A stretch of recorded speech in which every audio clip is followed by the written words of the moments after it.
The definition of psychological trauma has undergone many revisions and was most recently reformulated to include directly experiencing, witnessing, immediately or in the aftermath, or indirectly learning about a close family member or friend being subjected to events involving exposure to actual or threatened death, serious injury, or sexual violations. Such close encounters with death or imminent threat of death, physical devastation, or betrayal and violation cause an immediate reaction of profound fear, shock, or horror that can persist in the form of PTSD.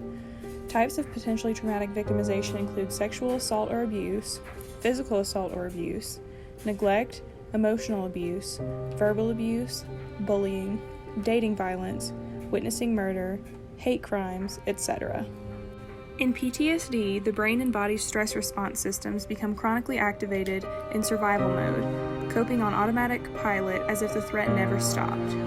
This interferes with the development of abilities to self-regulate and to learn from life experiences.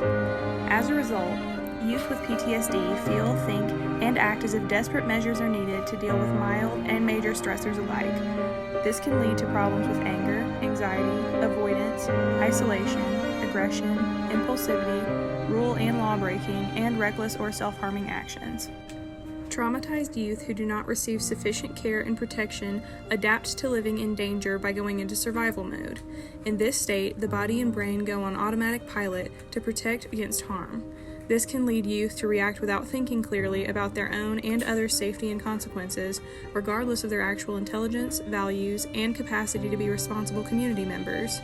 When post-traumatic survival coping becomes a way of life rather than a temporary coping tactic, it is a PTSD.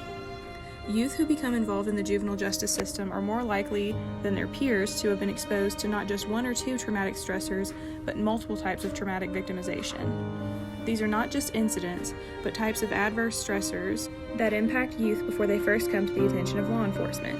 These youth experience what has been described as polyvictimization, which is defined as prolonged or multiple exposures to traumatic events. The brain and nervous system are altered by polyvictimization in childhood in ways that increase stress reactivity, anger, and impulsivity while reducing the youth's ability to self-regulate. Youth who have been polyvictimized are at high risk for involvement in delinquency and contact with law enforcement and the juvenile justice system.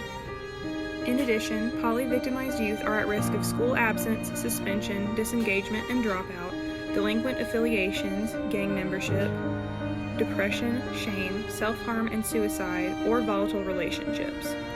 Polyvictimized youth tend to be diagnosed with externalizing disorders such as attention deficit or hyperactivity disorder, oppositional defiant disorder, conduct disorder, personality disorders, and behavioral discontrol syndromes. While these diagnoses may sometimes be warranted, this diagnostic profile may also apply to youth in juvenile justice settings who are employing chronic survival coping tactics to counteract the trauma that they have experienced in their lifetime.